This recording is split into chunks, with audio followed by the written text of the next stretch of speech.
శ్రీ వేణుగోపాలస్వామి దేవాలయం కల్లుపల్లి. ఈ గ్రామం పలమనేరు నుండి పొంగనూరు రోడ్డులో 7 కిలోమీటర్ల దూరములో ఉంది. ఈ గ్రామంలో రహదారికి పశ్చిమాభిముఖముగా ఈ ఆలయం ఉంది. గ్రామంలో దీవిటి దొంగల బురుజు, గ్రామానికి పురాతనమైన కోట ఉంది. ఈ ఆలయం కూడా పురాతనమైనది. అయితే గోపురం 1500 సంవత్సరంలో నిర్మించినట్లు గోపుర పీఠమున శాసనం ఉంది.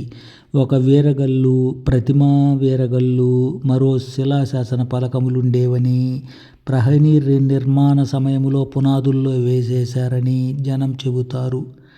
ప్రవేశంలో ద్వారపాలకులుండగా ఈ ఆలయములో 39 అడుగుల ఎత్తైన పంచలోహ ఏకకలశ గర్భగుడిలో శ్రీ వేణుగోపాలస్వామివారు శ్రీభూ సమేతముగా బృందావనములోను శిలా విగ్రహాల రూపంలోనూ కొలువై భక్తుల పూజలందుకొని కోరికలు తీరుస్తున్నారు.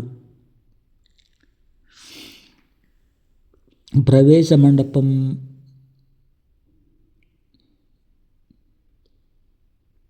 పైన కృష్ణస్వామి వేణుగానలోలుడై ఉన్న ప్రతిరూప దృశ్యం ఉంది.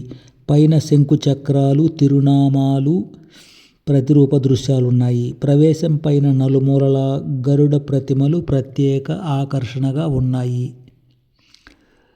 శిథిల దశలో ఉండగా గోపురాన్ని జొన్నా వంశీయులు పునరుద్ధరించారని జనం చెబుతారు. ఉత్సవమూర్తి పీఠంపై కూడా శిలాశాసనం ఉంది. ప్రహరీ ఉత్తరాన అదనపు ద్వారం ఉంది. గర్భాలయమునకు ఎదురుగా స్వామివారి పాదము, బలిపీఠము, రాతి దీపస్తంభము, పంచలోహ పతాక ధ్వజములున్నాయి. నైరుతిలో వినాయక స్వామి, మధ్యలో తులసి బృందావనము, వాయువ్యంలో దేవతలకు చిన్న ఆలయాలున్నాయి. ఆవరణలో వాయువ్యంలో నాగప్రతిష్ఠ ఉంది. కోనేరు శిథిలమైపోయిందని చెబుతారు. ఈశాన్యంలో నవగ్రహ దేవతలు ఉండగా చేదబావి ఉంది. వీధిలో ఎదురుగా గ్రామ దేవత అగ్రపీఠం పూజలందుకుంటూ ఉంది. అలాగే వీధిలో మరోవైపు శిలాశాసన పలకం, పోతుల రాజులు శక్తి దేవతలుగా పూజలందుకుంటున్నారు.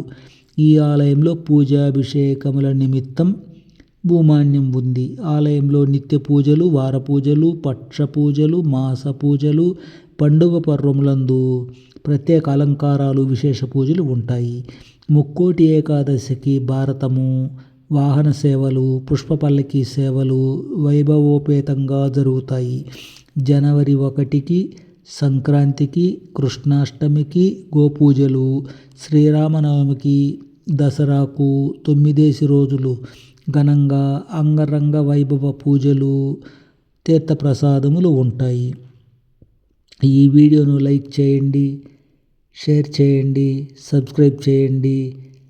ఇంకా వందలాది దేవాలయాల స్థల పురాణ చరిత్రలు, వీడియోలు చూసి సంతోషించండి.